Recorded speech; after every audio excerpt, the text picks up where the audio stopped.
Jeremy. Well, hello, Doug, my dear friend. How have you been? Good, good. It's been so long. It has. I've turned 50 since we last talked. Have you really? You didn't even tell me that, you old dog. I thought you were only 40 last time we spoke. It seems that way, doesn't it? Wow, recent years have aged us all. You even quicker. Who knew? Half century not out. Well, very good. Well done. Keep on going. Hit that century, my friend. Yeah. Well, good. Happy birthday to you. Did you celebrate your birthday in style, the big 5-0? We did. We went down to Isla Mujeres off of Cancun. Took a bunch of friends down there, and we spent 5 days or so. Lovely. How very nice. Yeah. Well, good for you. I've been there before. Yeah, it's very nice. Nice little island. Yep. It's been a while, though. I haven't been there for a long time. I'm sure it's changed a little bit. Yeah. What hasn't? What hasn't, exactly. Well, good for you. Congratulations. Now that you've crossed over to the more mature side of life, we can do a podcast with a different perspective completely. Oh, yes. Maybe historical? Historical, exactly. We're going to, talking about your rich history, we're going to today, everybody, we're going to talk about something a little bit different. So Doug and I are going to talk about kind of how we got here with the trade shows. So it's the first podcast of the new season for 2025. So welcome, everybody. If you're just joining us, where have you been? We've got plenty of seasons. Where have we been is a fair question, but we've got plenty of back seasons to catch up on, great interviews. But I thought with Watches and Wonders coming up next week, it's like the big Geneva show. I thought it'd be fun to kind of do a retrospective, if you like, and talk about how we got here, the history of the shows. For those who've never been to a show, what's it like? What can you expect? What have they been like over the years compared to now? Mm-hmm. So there we go. That's about it. So Doug, you haven't had the privilege of going to a show, have you? I have not. Okay. So what do you know about the shows? What kind of do you have any kind of knowledge of the previous shows apart from hearing me talk about the recent ones? Not like their early years. I do know of Basel. I know that it's sort of a small town there in Switzerland, but kind of gets taken over, or used to at least, when the show came to town. And it was also mostly about getting distributors and people in the industry kind of together to show off. Well, let's not get ahead of things. So okay. Let's sort of back up a little bit here, and let's turn the clocks back over 100 years. Okay. Oh wow! All so right. Over twice as old as you, Doug. So we're gonna go back to 1917, and the 17 was the first trade show in Basel. And as you said, Basel's a city kind of in the German side of Switzerland. It's on the river there. It's really quite a cool little town. I mean, we always enjoyed going there, Melissa and I. And a lot of people would stay in different areas from far away, like Zurich. We used to stay in Germany, which was about a half-hour drive. And, getting hotels was always difficult. It wasn't the best place for a show, to be honest. It was crazy, but we loved it. Now, how did it grow up there? It started in 1917, and it started out as the Swiss Goods Trade Fair. So it wasn't really a watch and jewelry show. It was really just everything Swiss. They were pushing everything Swiss. I'm sure there was a lot of chocolate in there and anything made in Switzerland, etc.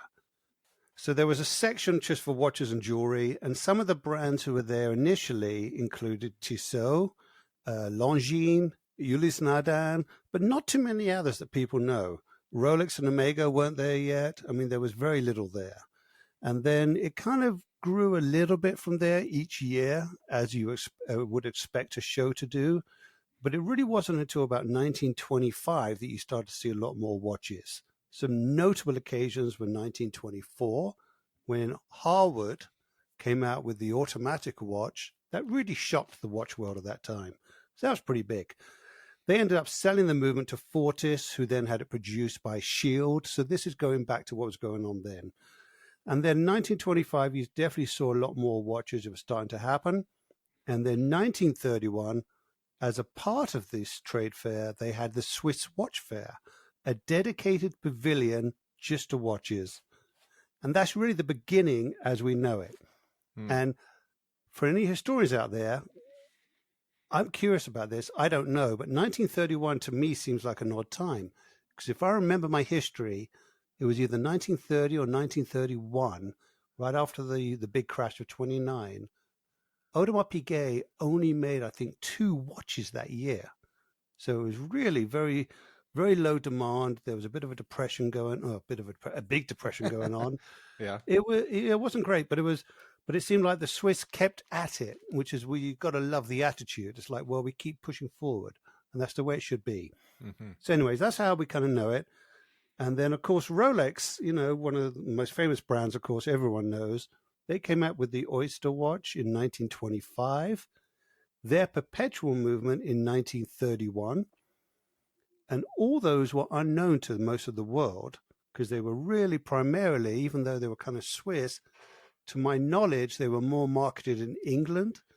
And I think the founder kind of used England as a marketing base sort of thing for that. I'm not that familiar with Rolex history, so don't yell at me, everybody, if I got it wrong. Okay, not my forte. But anyway, the interesting part to me was that they were not a part of the fair. They didn't join until 1960. Oh, wow. Yeah. No, sorry, get that wrong. They didn't join until 1939. Sorry. Oh, okay. Go back a bit. Sorry, scrap that Still late. Still late to the game. And anyway, then as we move forward, and I'm looking at some of my notes, which are kind of scratched all over here, but as we move forward, when you get to like 1960, that's when you start to see the show looking more like the modern show that many of our listeners here who are in the industry especially will be familiar with. You walk into the main hall, and they built this beautiful main hall. By then, watches were in the main hall. It was the Basel watch show really happening. And the big booths at the front were Rolex and Omega. They were the major ones. So that's really kind of the early days of it, the very, very early days. But it was always considered a trade show, but not necessarily a luxury environment, which is what led to quite a few of the brands leaving, which we'll get to. But then the late 80s saw a mechanical renaissance in watches. And that was when we started to see some independent watchmakers, Sven Anderson, Vincent Calabrese, I think Philippe Dufour, and again, I'm going by memory here, but the AHCI, which is the Académie Horlogère Créateur Indépendance, I'm going by memory there. So we've got past podcast episodes about that. We do, yeah. So, yeah, obviously, yes, we did an episode with Vincent Calabrese. Yeah. He was one of the founders. And that was in 1987 when they were invited and they were given free space, I think, for the first 3 years or so. So that really kind of brought in a whole new realm of watches. And as it grew from there, you saw some other significant people coming in on board. So the late 80s was really the start of the modern era. 1995, Hermès, the great, incredible French brand, etc., they took a booth there. They joined the fair, and they were noted for the incredible architecture of their booth. And anyone who saw their booth at the last few shows would have noticed they looked incredible. The design was amazing. So as the show increased and improved and grew, so did the actual displays. The last of the Basel, and now they use the same booth actually at Watches and Wonders, was like a huge 3-story tall glass tower. Patek made a real splash with that. Talking about a real splash, Rolex at one point in Basel had a huge space, and they had like a little pond outside. And yes, there was a bit of a splash, because occasionally you'd hear people, especially photographers and press, not looking where they're going. You'd hear them trip, you'd hear a splash, and you'd hear a yell. So, and it was normally accompanied by laughter, of course, because that's what people do, isn't it? So that was quite interesting. And then 1997, you started to see brands like Uruk showing up. And Uruk showed up, and they caused a bit of a stir because it was a watch unlike anything else. And Felix Baumgartner dressed very casually. It was very much a move away from the kind of formal, wear Stuffy. a suit, wear a tie. Yeah, exactly.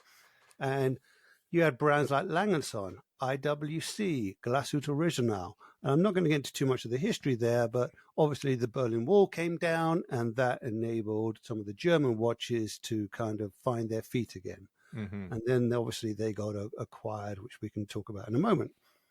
1999, Francois Poujon, and I remember this well, his chronometer resonance, it was astounding.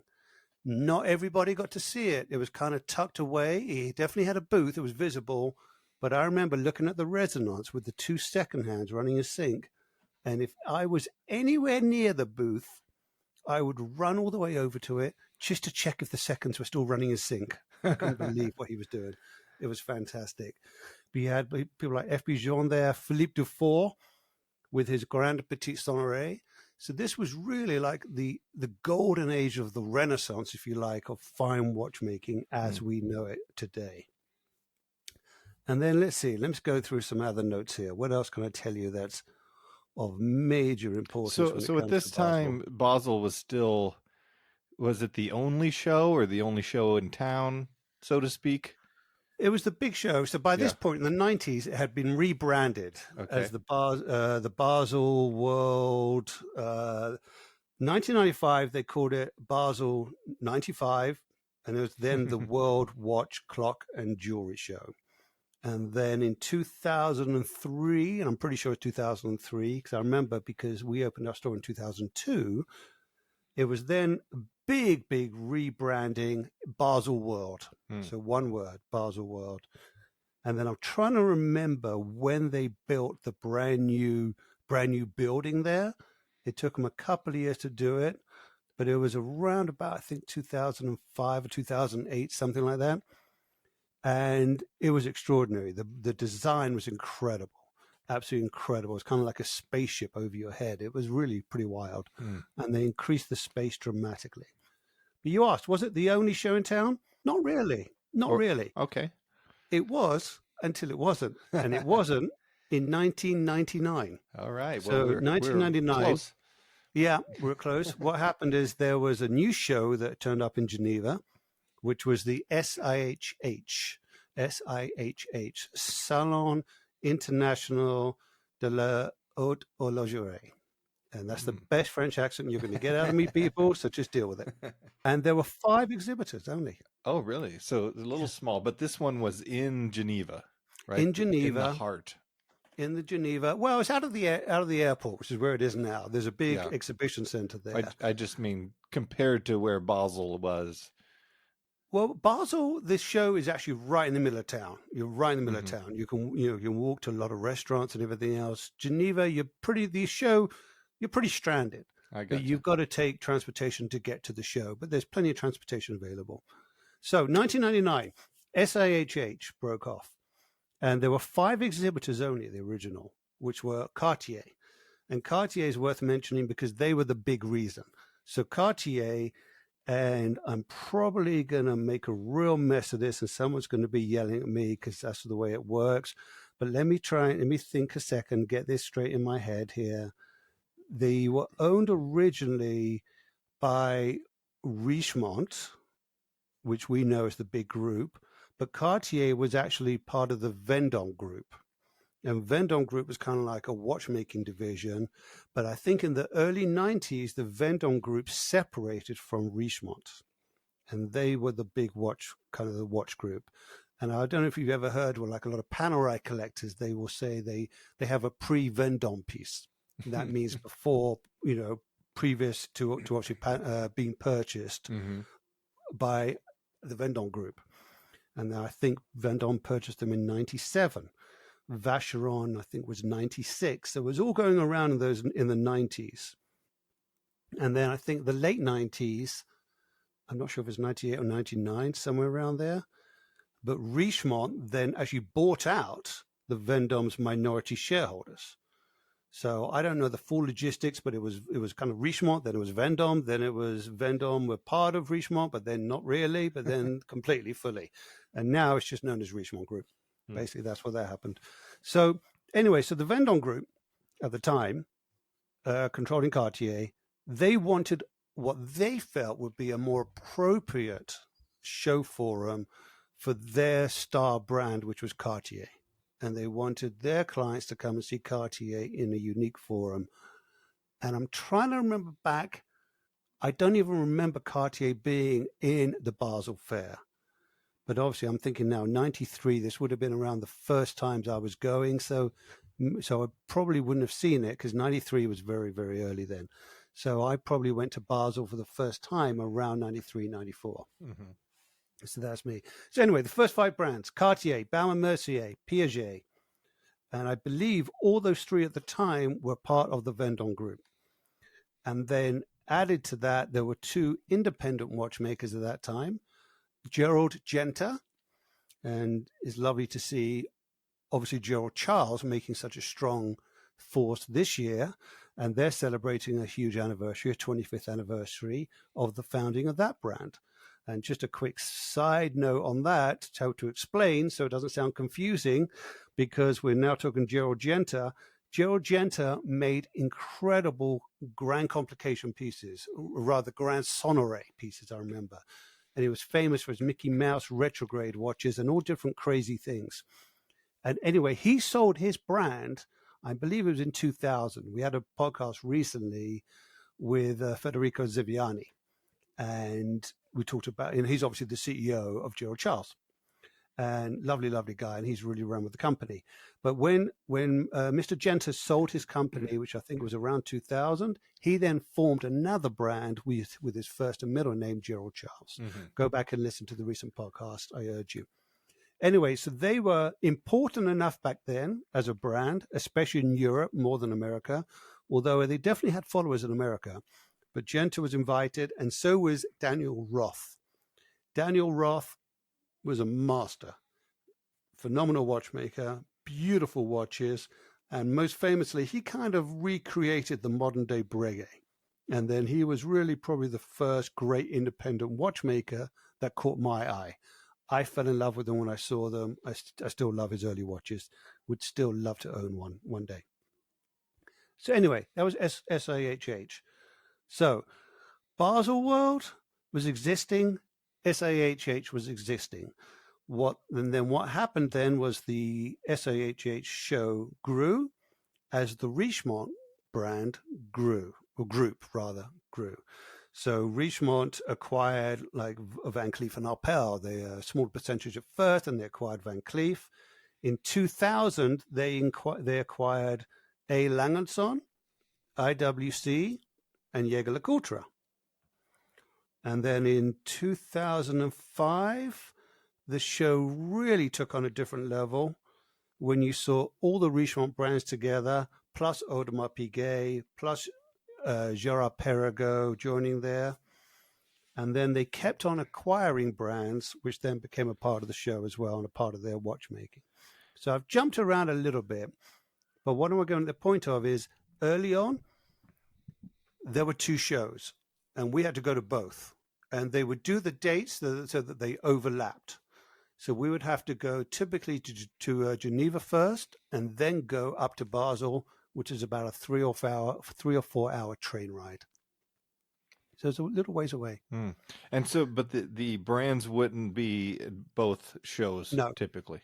I don't think anybody was at both shows. I think somebody was. Somebody's going to have to write to me and tell me. I think somebody may have had a booth at both for a year or 2. Yeah. But it wasn't I don't typical. Recall. No, definitely not typical, because there was so much money to exhibit in either show. Okay. So, it's a huge investment. So there'll be no reason to exhibit in actual both shows, that's for sure. Now, the complexities of getting from one show to the other, you got to take a train, 3-4 hour ride. One of the longest days and nights of my life was when we were working with Frank Mueller, and we had an appointment with Frank Mueller in Geneva.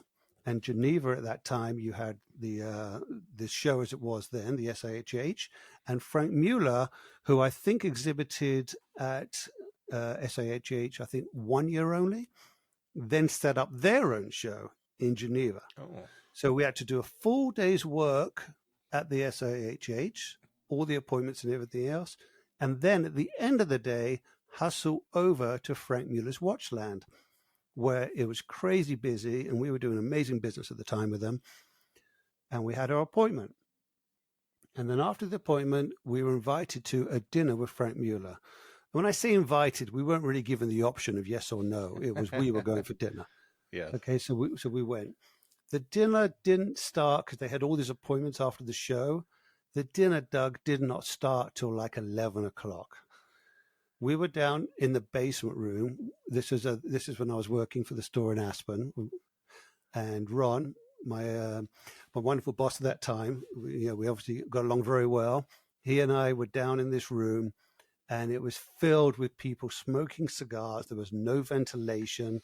So I figured, screw it, I'm going to go get a cigar as well because I don't want to breathe everybody else's smoke in. So anyway, so we're smoking cigars for a few hours, drinking, a couple of good friends there, mostly people I did not know at all.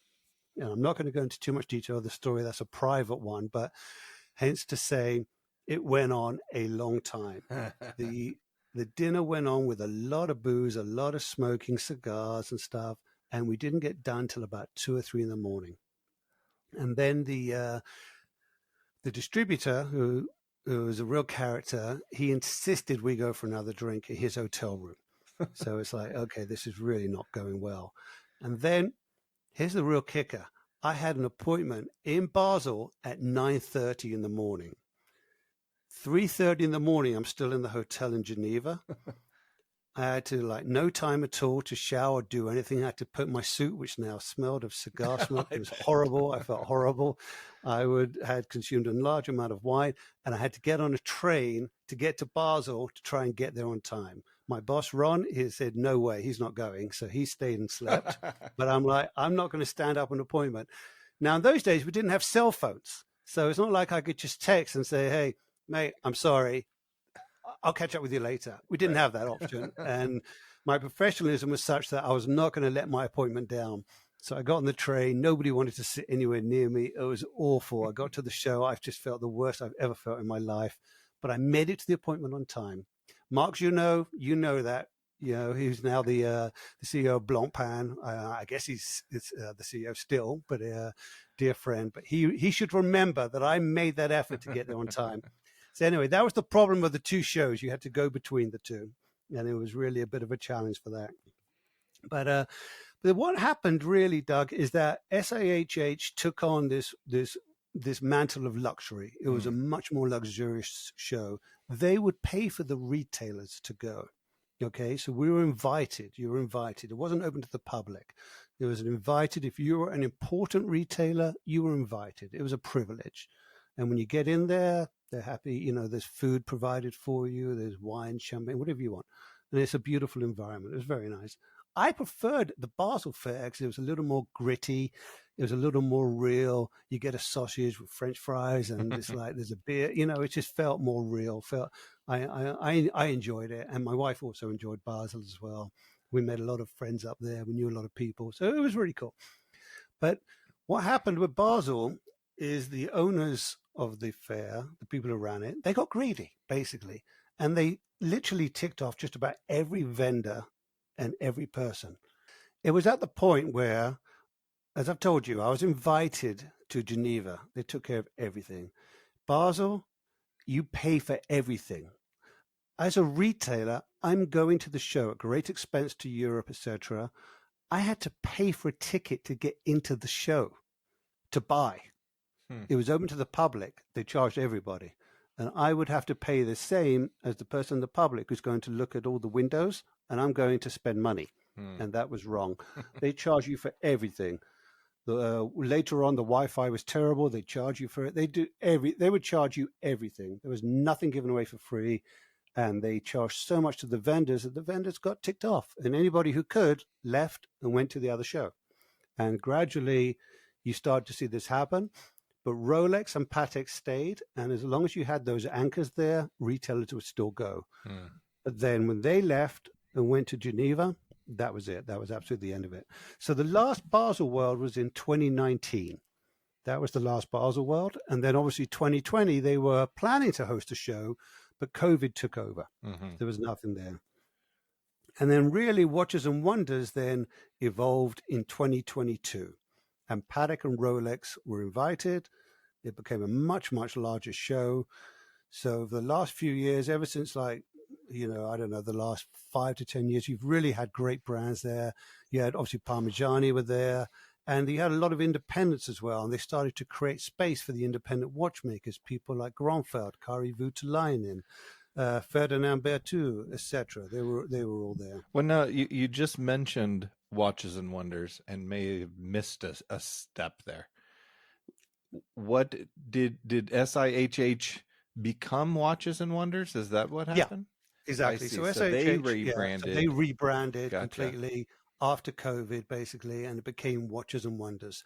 And because Basel was no longer, they knew they had I don't want to say an opportunity. I feel I always feel like they took the sense that they kind of have a responsibility to create a bigger show, a more encompassing show. Mm-hmm. And it's also the last couple of years been open to the public on the last few days, which is ideal because the first few days are really trade and press only because it's pretty crowded. So that works well. Then the weekend, the public are invited, which is great for watch collectors everywhere.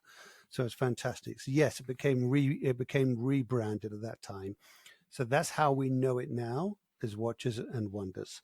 And now I think there's 40 or 50 brands there.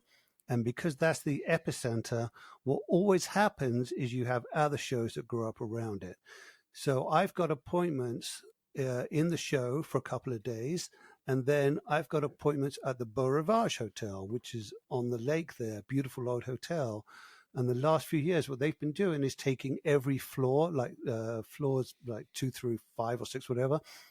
And a lot of the rooms there are converted into showrooms. So you walk down the hallways, and what would normally be a hotel room is now an exhibition room for a small brand.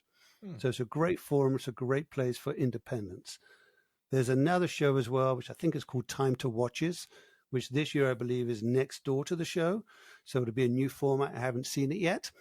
But they have got quite a few brands there, and I have some appointments there. I have not even looked up, Doug, honestly, to see what the AHCI is doing. But last year they had a show. Last couple of years they had their own show as well. The hours were really funky. Like it opens at 4:00 and closes at like 10 or something. So it's a little bit different, but it's designed to overlap with when the main show ends. Right. So you can not go compete with the main. So it's really become huge. Now, a couple of years ago, when SIHH was going on, Hublot, that used to be obviously a very big part of Basel, along with Zenith, they were always big. They kind of broke away and took a ship on the river there. So right outside of the Beau Rivage, there would be a ship there. So they would do that, and you would go and have your appointments there on a boat. Oh, that's fun. Yeah, which was always interesting. And so there's lots of things going on, lots of stuff. But as a retailer, it was Mecca for me because you got to see everything. You got to see all the new watches. You got to talk to people. But the biggest thing for me is to be able to talk to other people in the industry, get the buzz. There's always a buzz. People are always talking. You meet people you know. And the first question is, what have you seen? What do you like? What's hot? What's not? It's like, what's the best watch? What's the worst watch? You want to get those things out of the way. So it's kind of nice. And then between, nobody can see everything, not even the press. It's just not possible. Right. So you do kind of share intel. It's like, who do I have to see? Oh, you've never heard of this brand, but go and see them. Here's where they are. I'm telling you, I think they got a really hot watch. So you'll get a lot of that sort of gossip. But it's really an interesting time, and it's immersive. And for me, it's kind of like my lifeblood. I come alive. I feel it. I feel the energy, and I really do enjoy it. It's really, really a fantastic event these days. Nice. And it's always in the spring, is it? Yeah, it's always been in the spring. It's always been there was a couple of years, I think they made it early one year in Basel in March. And that was because they were building the new booths. They made it early one year and then late the next year to give them a couple of extra months to complete the construction. Yeah. So other than that, it's always in April. And I think there's a bit of history that goes back, which I'm not going to get into here. Back when, because remember, a lot of the watchmaking, especially complications, historically came from the Vallée de Joux. And still, many of the brands we know and love, everyone from Audemars Piguet to Breguet, Parmigiani, Jaeger-LeCoultre, you name it, they're all up in the Vallée de Joux. And a lot of the manufacturing is up there, even for the big brands that claimed the big Geneva title. They're all up in the Vallée de Joux. So in the snowy winters, Nowadays, it's not such a big problem. You have an SUV with snow tires, no problem. You're going anywhere. But there was a time that you didn't really have cars. So the roads were not exactly navigable. So the old farmers would be working on watches through the winter. That was what they did during the winter months, the cold winter months. And then in the spring, they would be able to bring them down to market. So that's kind of how the market started early on. Very different than the trade fairs, of course, but it kind of makes sense when you think about the weather and the cycles, and the spring is the rebirth of everything. It's the new season, if you like. So the trade shows have always been then because, A, the weather's slightly more pleasant. And in the olden days, you used to need extra time for manufacturing. So you would really place your orders with the vendors, and then they would be able to deliver by the fall or the winter. Mm-hmm. Things have changed dramatically now. A lot of times the watches are ready to go. Yeah, I remember you've told stories about seeing printouts of what the watch would look like in a case. Oh, yeah. Rather than a functioning piece. Yeah, totally. They would just be showing, basically they wouldn't put anything into production unless they got enough orders. Sure. Now it's different. Now the watch companies know what they're producing. They're ready to go. The press need good pictures of it. You can't take a prototype. Yeah. You've got to have the real thing. And I remember last year when I placed an order for a watch or a few watches, and they were in the store before I got back. I mean, they're ready to go. Yeah. But anyway, so I think it would be interesting to talk about the show and everything else from a manufacturer standpoint and somebody on the other side. So let's get our dear friend of the pod, Scott Rosen, on, who's got all that experience and industry knowledge, and let's get his perspective, shall we? Let's do that.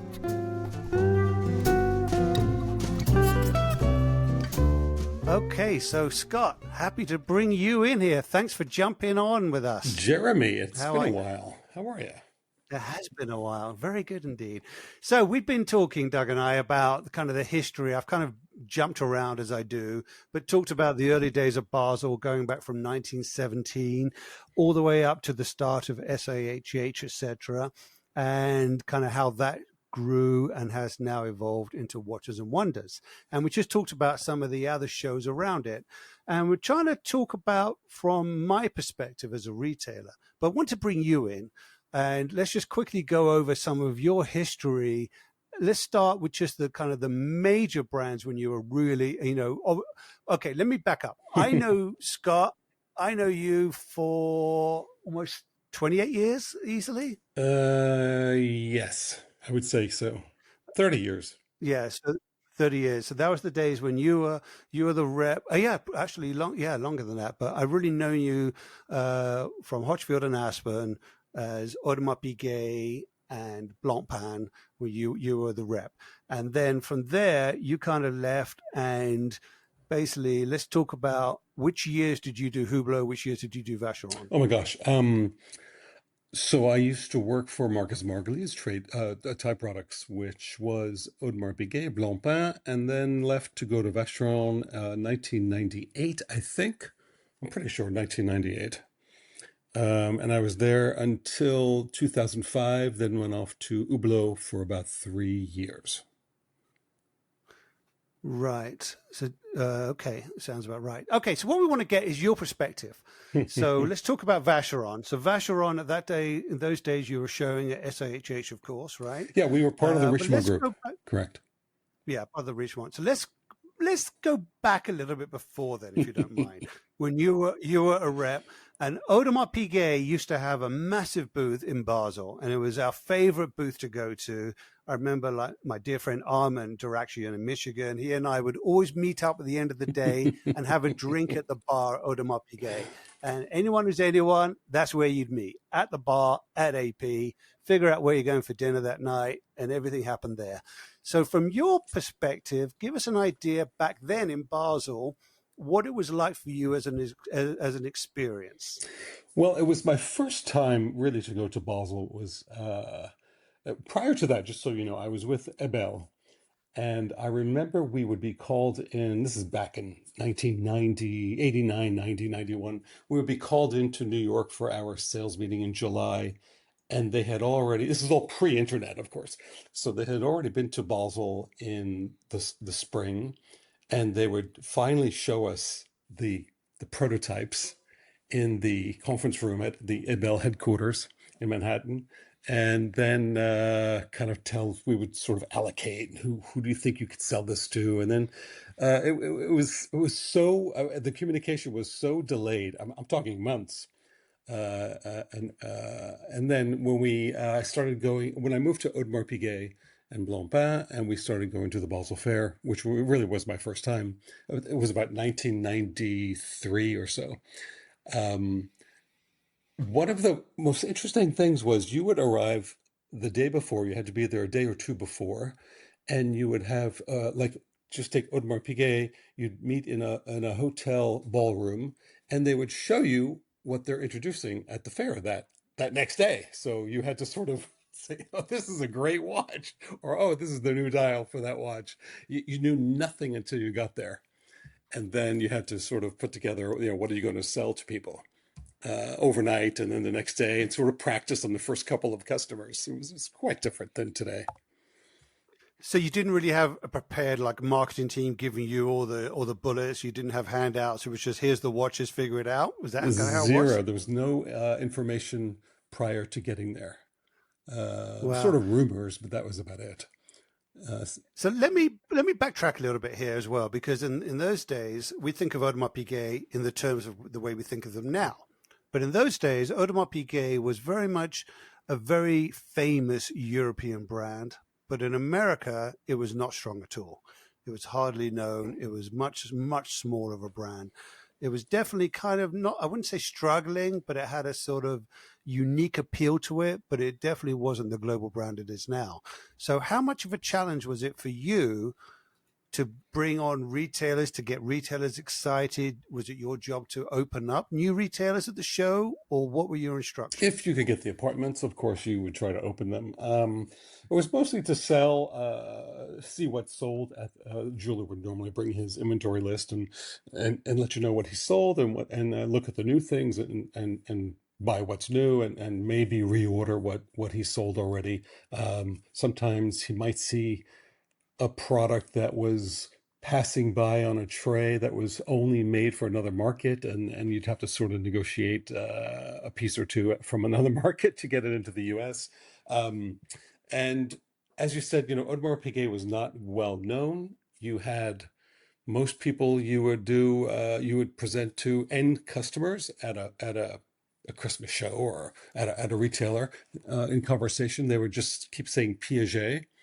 And you'd say, that's a very nice watch, but this is Audemars Piguet. And you'd sort of go over the quick history and so forth.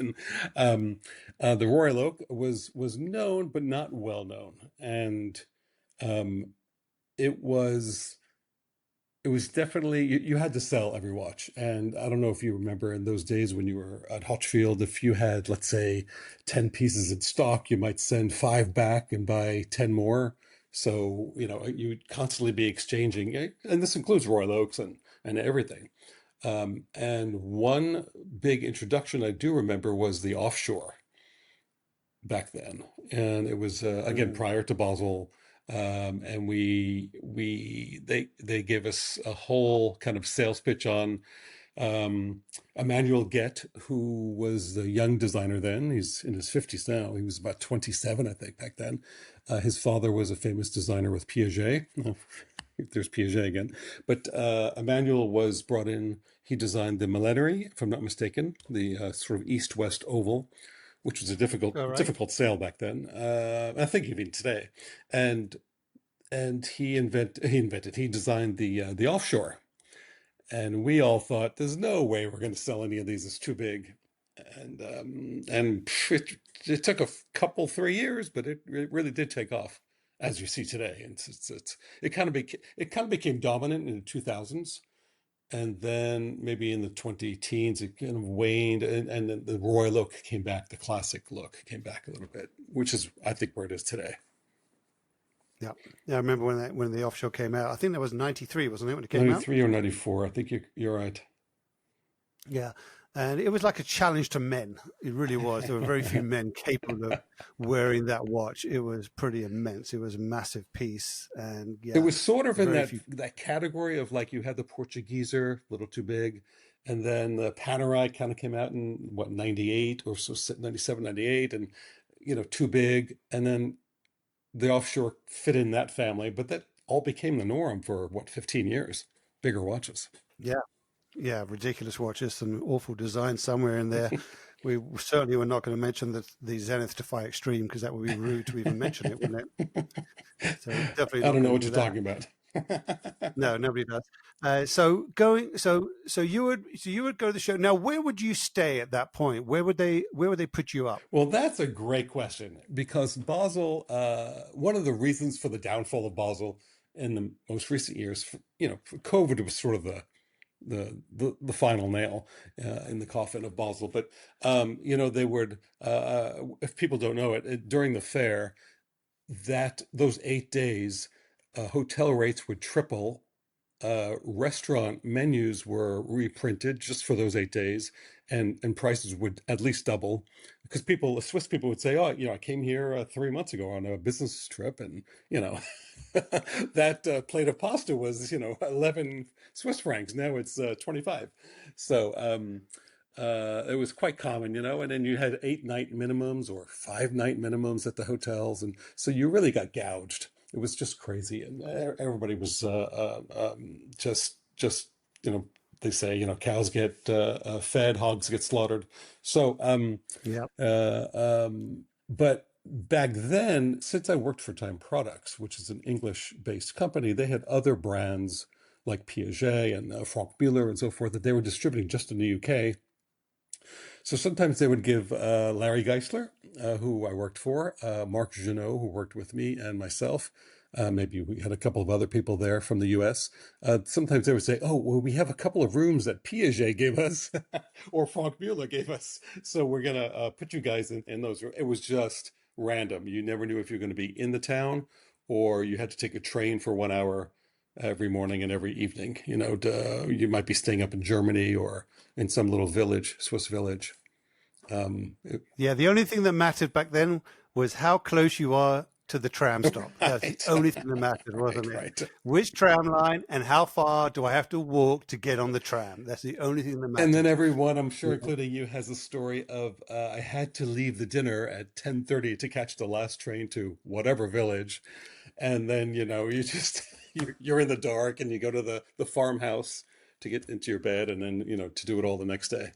It's crazy. I really took the train, Scott, to be honest. We tried a few times, but we missed them all the time. We never made it the train.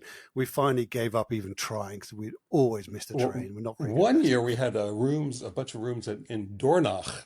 So we had a rental car. I think I was the driver, and we were driving back and forth every day. But that wasn't so bad. Yeah, then I think Dornach, Ulyss Nardin used to stay there as well, didn't they? They used to have right. a big collection there. Yeah, and they would have a van that would take all of the people there for that show and everything else. And we stayed not too far from there in a lovely little family-run farmhouse in Germany. And Melissa and I actually became very good friends with the owner of it, and we loved it. And we found it. I don't know if I ever told you, Scott, how we found it. The first year we were going under my store, under Oster Jewelers. We didn't have any of the brands with us. I didn't have the Hochfield umbrella. We were kind of on our own. We hadn't even opened the store yet. So it must have been 2001, actually. No, it was 2002, I think, in the spring. We were just about to sign the lease. And anyway, I stayed up all night on a dial-up modem, okay? And Melissa spoke some German, but it's not like you could use Google Translate. So somehow we came up with an email, and I managed to find a list of all the hotels within something like 150 miles of the show. And I sent about 400 emails out to hotels looking for a room. I got 3 responses. That was it. Oh, my gosh. Two of them were so far away, it was ridiculous. And one of them was in Germany. I'm like, okay, it doesn't sound too bad by car. So we took it and we ended up falling in love with it. And we ended up staying there many, many, many years. And it was great. But then we had to deal with the parking. Parking in Basel was a nightmare as well. So now as a retailer, I couldn't get parking. There was no way. So I would find a vendor who was friendly enough to me and could get me a spare parking pass. And it would always cost me dearly. I'd pay like $500 to get a parking pass for the week, but that was like gold. I could drive in and just park in, down the street from the show, and it was amazing experience. At that point, we had it sorted.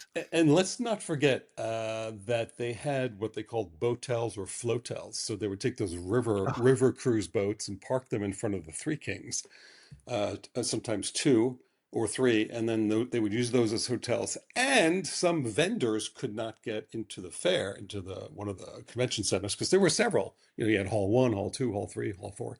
And though I think it was a Dubétune, and I think maybe Ulysse Nardin also at one time for a few years would have a boat. They would display it on a boat on the river, the Rhine, That's right. the Rhine River. That's right. That's right. I remember that. And for Ulysse Nardin, it made sense, definitely. And yeah, that was very interesting indeed. So anyway, so hopefully everybody listening is starting to get the picture here. It was kind of interesting and fun if you could figure out the logistics of how to make the show work for you. But also the show was so huge because it was also a big jewelry show as well. I mean, massive jewelry. As much as there is jewelry, and much as there is watches, there's jewelry. Right. And used to have 3-4 buildings. And if you had an appointment on you would need half an hour to get to the other side of the show. So you had to know when you're building itinerary, booking appointments, you had to know who was where. And if you did it right, you'd know you go from this booth to the next booth to the next booth. So you make an appointment and somebody would say, I can see you on Tuesday. You'd be like, no, I'm not going to be anywhere near you till Wednesday. And you would build it that way. Exactly. So it was pretty immense. And then, lunch by the way, was another. And then lunch was the other thing, yeah. Right? If you had time to do it. If you had time. And so, going from that, and I don't want to rush over to SIHH yet, but the whole lunch thing was it was so civilized over in Geneva at the Palais Expo, and the way it was so well done. All of a sudden I leave Audemars Piguet, I go to work for Vacheron Constantin, which, by the way, they all used to be in Basel before the Richemont Group kind of built up the SIHH so bigly, as they say. And so all of a sudden I moved to Vacheron Constantin, and we start doing the SIHH. And it's all, when you go in, as you know, even today, it's all sort of uniform, the colors and the schemes and everything as you go in, but everyone has their own huge booth that they're very elaborate or they're very sort of subtle, but they have their own theme. So every brand had their own theme. Vacheron had their own theme. But boy, you had to they have all these even today, they have all these round tables just set up in the hall as you're walking through, and it's very elegant and classy and nice. And you just sit down, and they have a menu of the day, and maybe 3 choices, and you pick what you want. The waiter comes over, so you have your lunch. It's so like normal and civilized. Or maybe you have a lunch meeting with somebody at that table. It's right in front of their booth, maybe like Beauvais or Vacheron or something. It was just so much better, and I couldn't believe the difference. And then so many years later, I went back to doing the Basel Fair with Hublot, and basically, I think the phrase for Basel was every man for himself. You just had to do what you had to do to get a room, to eat, to get around town. It's just crazy. It was insane. Now, a lot of jewelers, just to backtrack to the jewelry, a lot of jewelers would be very strong on the jewelry side as well. And it was very beneficial for Basel. You wanted one of the big jewelry brands because a lot of the jewelry brands had access to rooms. And if you were big enough, they would even give you a room. So we got a lot of rooms in the early years with Ron through some of the jewelry brands, in fact, because the watches, they didn't have the rooms available. They couldn't really help you. And then sometimes later on, it might be the Swatch Group might be able to help you get a room. They could do something. But it was always a scramble, and you're always stressing out, well, how do I get a room? So that's why Melissa and I ended up staying out in Germany all the time. And it was fabulous. And one of the best restaurants in the area was there as well. We just enjoyed that place so much. It was peaceful to get out of Basel. But you've got to drive half hour, 35 minutes or so across the border as well. which sometimes can take a while. So it could definitely make it a little more challenging to get in the show and to get home at night, especially if you want to go out for dinner and have a few drinks, etc. So you got to be careful with that.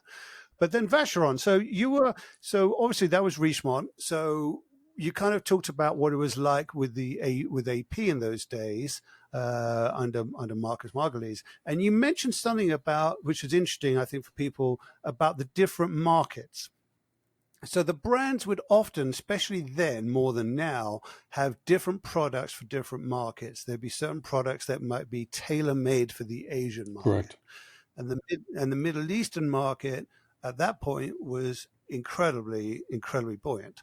So you'd have incredible gem-crusted anything they were making for the Middle Eastern market. And I remember seeing pieces with AP that were just like you wouldn't even believe.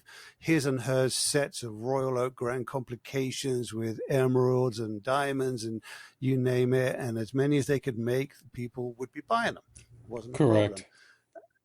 And then you had, of course, Asprey. And I remember one time I shared a table in a meeting with Asprey, and the most humiliating experience of my life, I'm sitting there with Ron and we're stressing out over buying maybe 5 or 6 watches. And there's a guy at the other end of the table with his leg crossed over his other leg, smoking a cigarette with his hand up as these trays of $1 million of watches are coming in. And he's like, yep, fine, we'll take that, we'll take that.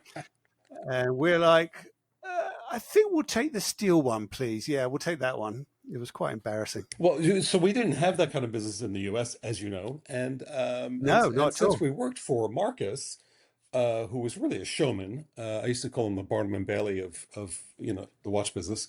They catered all the brands. It could have been because he was also carrying Vacheron in England. We did Blancpain, but he would always have all these companies make him special pieces for Asprey and for Sultan of Brunei and so forth. And boy, we would sit there. He would come into our room, the U.S. room, with these trays of matching, as you were saying, like 3 Royal Oaks, all platinum. One was paved with sapphires, one was in emerald cuts, sapphires, and then one with emeralds, and then one with baguette type. It's like all matching. Unbelievable. We would just feel like so small because we couldn't do that kind of business in the U.S. We still don't, but yeah, it was extraordinary. It was absolutely extraordinary. And then remember, so there's always different periods as well, different time periods. So there's definite trends, and we feel as Americans, sometimes we're a strong market, sometimes we're not. And the Swiss have this funny way of they always love whoever's spending the most money that year. Correct. In a big way, right? And remember when the Russians were huge, they were buying anything. If it was big, had a tourbillon, they were buying it. Didn't matter what it was. And so then all the manufacturers started to make stuff purely for the Russian market, and they were so those trends would drive what would happen in the watches. Now I think it's a little bit more of a global sort of market because the media and the press have changed everything the way it is. So everybody knows if there's a piece in Singapore, the rest of the world knows about it. Yep, for sure. So it definitely had to change, and the strategy has to change as well.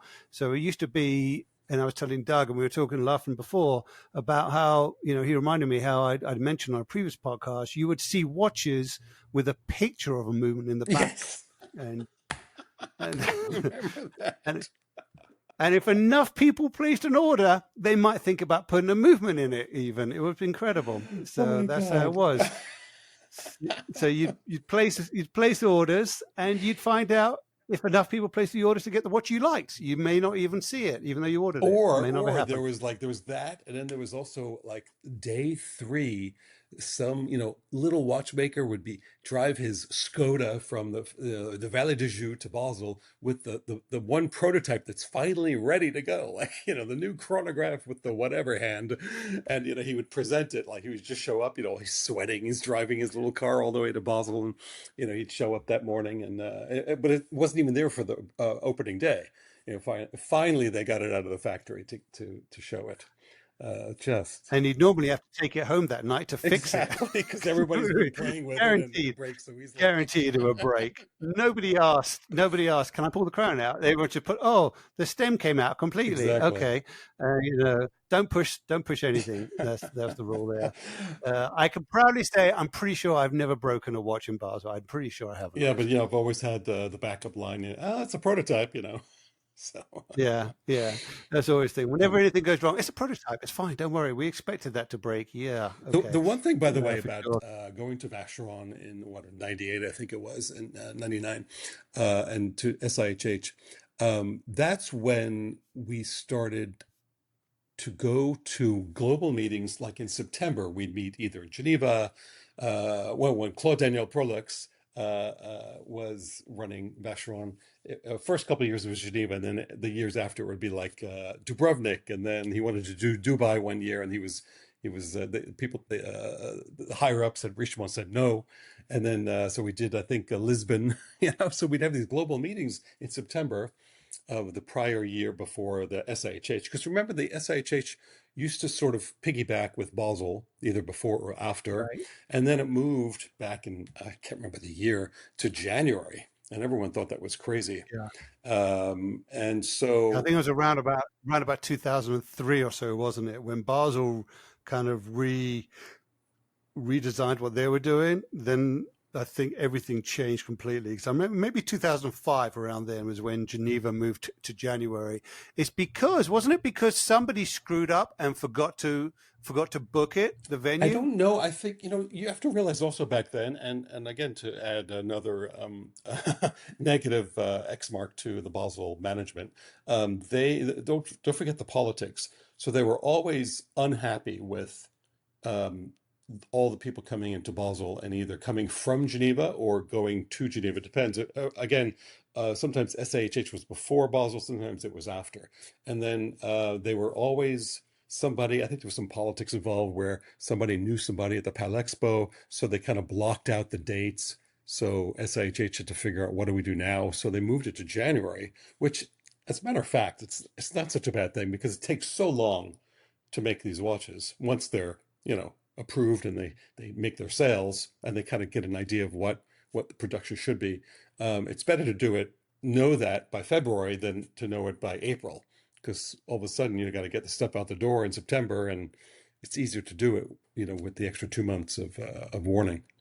Really? But yeah. I would have thought the opposite. I'd have thought the factory would be so busy trying to get all the watches out the door before Christmas and stuff, and then you got a Christmas break, and then there's no time to get your prototypes ready for the second week of January. So maybe that's why. But Vacheron, we would meet. They would show us not so much prototypes, but renderings. We'd have a big ballroom at a hotel, and everything would be in English. And they would show what the new concepts are, or kind of the road they want to go down. And like the malt, I remember when they introduced that, and what the thinking was behind it, and the dials they were considering. And we wouldn't take a vote, certainly, but they would get our opinions. We'd break up into little groups, and sometimes one market would want, a silver dial for that watch, and another market might want a black dial, and so forth. So it was really, they really did listen to us, I will say. Sometimes they didn't care, but depends on what the suggestion was. But it was, at least you knew what was coming, and you could sort of prepare. And prior to the SIHH, when I ran Vacheron and I had my team, John and Scott Montemuro, we would have several meetings prior to coming to Geneva to discuss allocation and, who do you think would buy this and so forth. And this is limited and we can't sell more than 25 of them and so forth. So it was much more organized and better than back in the old Audemars Basel days, just 10 years prior. It was just crazy. It was just much better. It was more of a business, the way you're supposed to run it, really. Right. Well, that's the advantage of Richemont. Yeah. But so just to recap something else. So in the show, typically you'd have, with the larger brands like AP or Vacheron or obviously Parmigiani and everybody else nowadays there, but you'd have the larger booths. Each market would kind of have its own room typically. Exactly. Now some Now, some brands, though, everyone would share the rooms and you had to fight to get a room. Was there any of that at Vacheron, or did you have your own dedicated No, room for we had our America? own dedicated rooms, and just so they didn't have to produce too many prototypes, they would have, let's say, the U.S. would share a wall with, I don't know, Hong Kong, and there would be these trays that would slide in between the rooms. So you'd have Right. you'd share a wall, and it was very well done. So I have to say it was very well organized, and although sometimes you had to sort of knock on the door and say, "I need the tourbillons." You've had them for an hour now, so. Um, so there was that, but it was no. We had our own room. Same thing. Oh, by the way, back in Basel, the U.S. had their own room, so we would share uh, one room. Sometimes we had two desks because you're working with two customers at one time, and it was pretty well done. But back then in Basel, there used to be like the watches would be on like little carts up and down the hallway, and you'd have to go out and grab a tray. Inland, maybe Germany had it, and so you had to knock on the door and sort of politely ask, uh, entschuldigen Sie, haben Sie le tourbillon? Whatever. Funny. My German's probably about So as worse than Melissa's. you can say whatever you like. I wouldn't understand it. But so was there any one market in particular that tended to always be the difficult one? Like they wouldn't give you the watches, they'd be difficult, they'd be hogging something? I think, it's funny you bring it up. I think Hong Kong was always, because business was so good for them. And don't forget, this is before 97, before they were taken over by China. So there was just, business was so good for them that they just felt like they could do no wrong.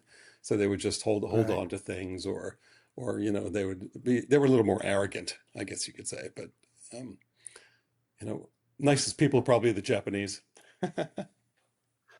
Oh, really lovely. That's nice to Yeah. hear. I'm sure the Japanese listening will be thrilled to hear that.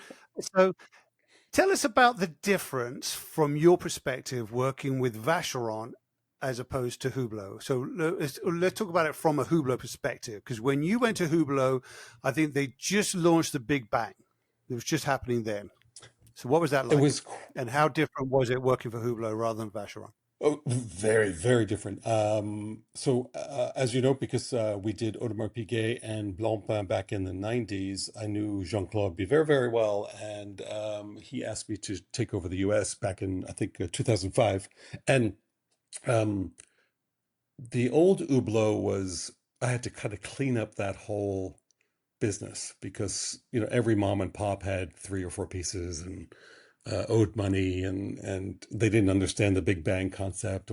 I can't sell those watches. I just want to order one, two-tone quartz, ladies, whatever. So I had to sort of close up that whole shop, and then uh, talk about Big Bang. And they all saw it in 2004. I'm sorry, Basel 2005. They didn't get it, and or they were told, people, especially smaller mom and pop jewelers who wouldn't go to Basel, they were told about it, and so I had to kind of clean up all that, and then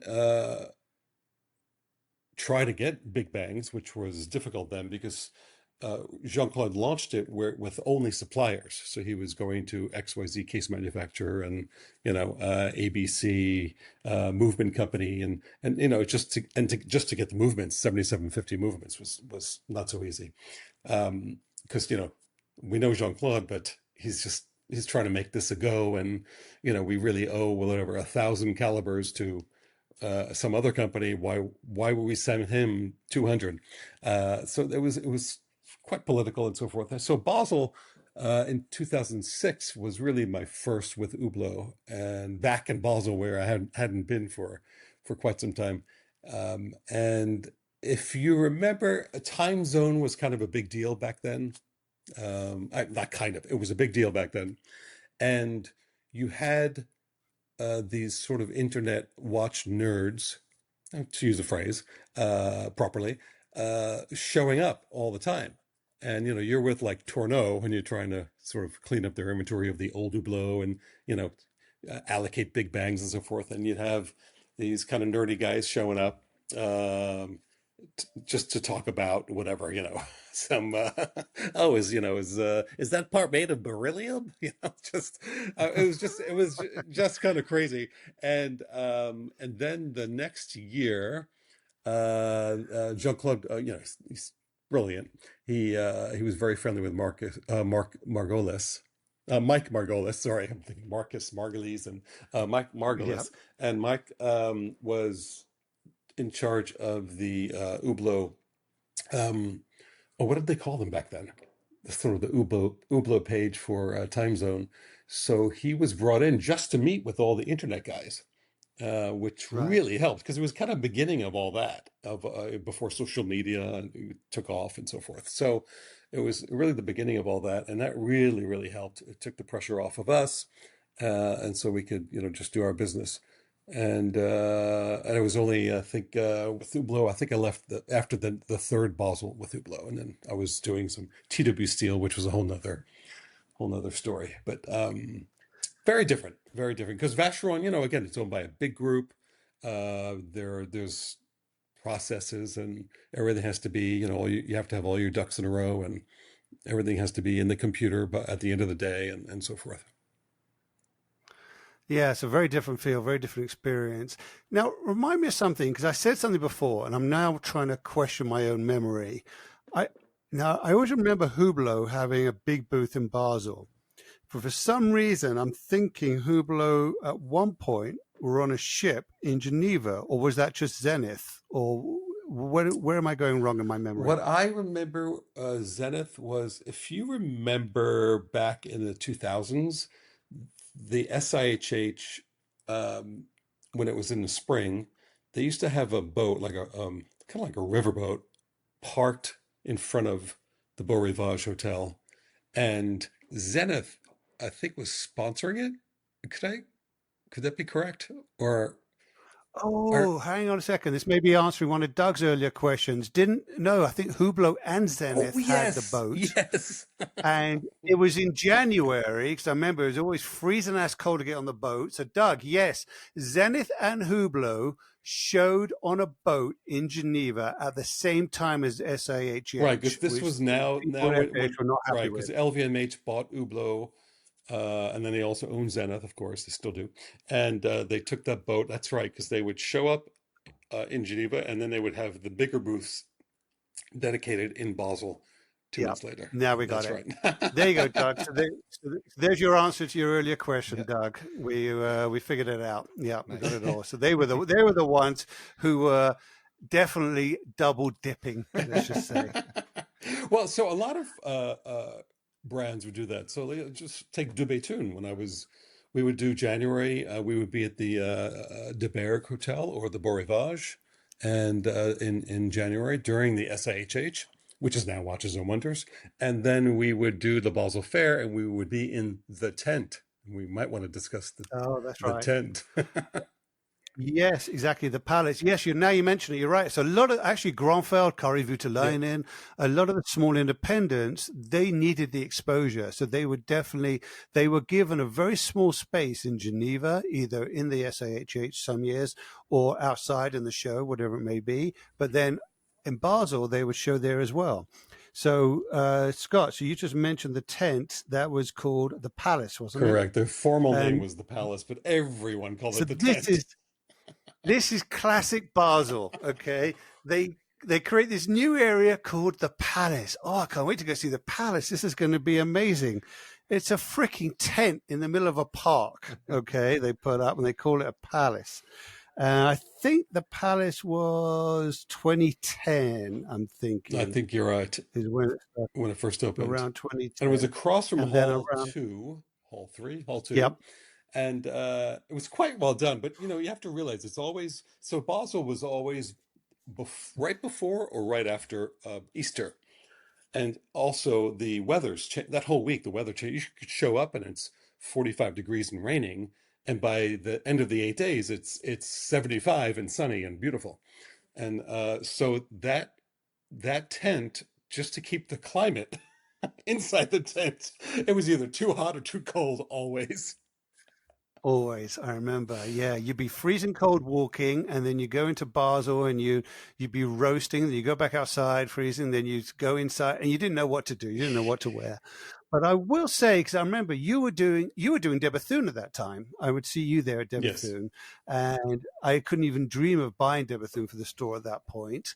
But I remember you were always kind enough to invite me in, and I'd look. I just loved the De Bethune watches. I thought they were the coolest thing ever. But the thing I remember about the Palace, there was a lot of cool independents there. Some of the people I always really liked. But what I remember about De Bethune, and I remember also like Arnold and Son when it was kind of reborn under citizen ownership, the lighting in that tent was something very unique. So you had this natural light from outside being filtered by this tent. And I always thought the watches in the tent looked the most beautiful of the watches anywhere in the show. And it was such a pleasure to see the true beauty of the watches. And I've always felt that was like, I wish you could recapture that in a store somehow. And that would just be magic. I have to agree with you. It was the sort of natural light that was filtered through the white fabric. It really made everything just kind of, I don't know. It was the good old days. Even it was just 10 years ago. Yeah. Amazing. You know where else has that kind of lighting? Denver International Airport. Yes. Doug, next time you go, in the security, When you're waiting for when you're going security. through that hellhole, the last thing you want to do is take a minute and enjoy your watch. But if you do get a vital second there, look at your watch. It'll look beautiful. Yes, I'm yes, telling before you. they steal it out of the security tray. Yeah, I'm not saying it's worth flying to Denver just for that. But if you are here and you come to see us especially, then go and admire your watch going through security. You'll love it. So but you got to be in the main hall. do you know sometimes, I don't know if you have an iPhone, but sometimes, especially with the new photo app, which is in my opinion terrible, but sometimes just photos pop up from so many years ago, and so one day, this is about 2 years ago, a photo that I took of Max Busser sitting at MB&F was maybe a year old. And he had, I don't know if you remember, the Palace back around 2012, I'm going to say, had like one of these offshoots with about all these like desks next to each other with little partitions. And Max had one of those. It was only him. Max had one of those, MB&F. And I took a photo of him there. I don't know why. And so it came up, and I WhatsApped it to him. He says, "Oh my God, those were the days." Yeah, I remember the early days. I remember the desk as well. Yeah, it was very tight. There was a lot of small brands in one room, and it was kind of cool though. It was kind of exciting, and some of those brands would grow to become something a bit bigger. Some of them never did. Some of them went away, and some of them just stayed tiny. And who knows what happens to them? But they still hang around somehow. But anyway, so that's kind of a nice recap of the shows. I think nowadays, for anybody getting into the watches now, Watches and Wonders is just a whole different level. It's everything you want in one place. It's made much, much easier. Geneva has the accommodations. It's got the hotel. It's got the food. It's got the transportation. Yeah. It really is so much easier. I kind of miss the grit of Basel. Yes. And the action, at the end of the day, seeing thousands of people coming out at the same time, and you're wondering who are you going to see. And then you used to go over to the hotel. Remember the Plaza? There was a big Plaza hotel across the street, and you would go to the bar there. And if you went to the bar for one drink, it wasn't possible because you'd always find the American corner and there'd be people and you would end up the whole night would just take off from there. And then just about half a block down, just around the corner from the Plaza Hotel. Yeah, it was a Swiss hotel, I know. There was what they call the British Embassy, and it was just a British pub.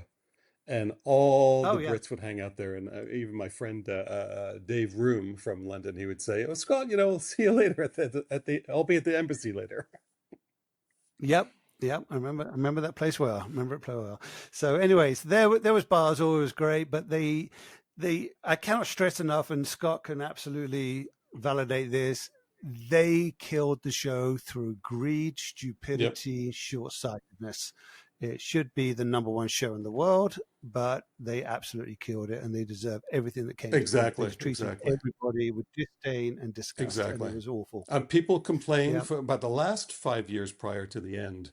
people complained so much as well. Don't forget, it went all the way down to like 1,600 vendors one year, and then down to 12, and then down to 700 the last year, because people said, you know what, I'm not giving you for a little booth in Hall 5, 60,000 Swiss francs, and just all you get is that piece of real estate, and then you have to do the rest yourself. You have to start renting all the showcases or bring your own, and then there were all these rules. It was just, and then you had to find a hotel room for yourself and a place to park your car, and people just got fed up and just said enough is enough.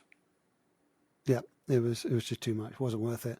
So anyway, so there you have it, everybody. There's a history for you of Basel. It was the oldest trade show in Switzerland that was open to the public, and it did have a good run of just over 100 years, but, sadly it's no more. But thankfully, I think great credit goes to the people at Richemont and the people who run Watches and Wonders. And honestly, I have no idea who actually runs it. Richemont were really behind it with SIHH. But what it has evolved into and how they've embraced the people around the show. And this is the other thing. Basel would try and kill anybody that didn't have the money to go and be a part of the show and wanted to exhibit on their own anywhere. They would absolutely cause havoc. As well. And Geneva has embraced it. It's like they've embraced the idea that everybody should win in the industry. Not everyone's invited to be a part of Watches and Wonders. You don't want everybody in there. It makes it a more focused show and a better show. And it's grown tremendously. But to have the other shows around is only helpful to the industry. So it's fantastic. Kudos indeed. Yeah, for sure. And I don't know when you're posting this, but I'll see you next week. I will see you next week. Hopefully, Doug, you'll get this ready on Friday. So hopefully everybody's listening to this over the weekend before the show starts. So, Scott, you're heading off to London, I think, first, and then going off to the show. And I will see you, I'm seeing you Wednesday or Thursday, one of those days. I think you're right. I just don't know which day. I'd have to look at my schedule. And don't forget to like and share. Don't forget it. There you go. Rate and review. Rate and review. Doug, he's angry for your job. So your days are numbered, my friend. Your days are numbered. Scott's got it. I'm working on my podcasting. So. You got it. But I don't know how well you Twitter your knobs there, Scott, because that's what Doug is an expert at. It's a good way of putting that. Yeah. Well, everybody, thank you for downloading and listening. As Scott so beautifully said, please rate and review. It does help. Share with your friends. That'd be fantastic.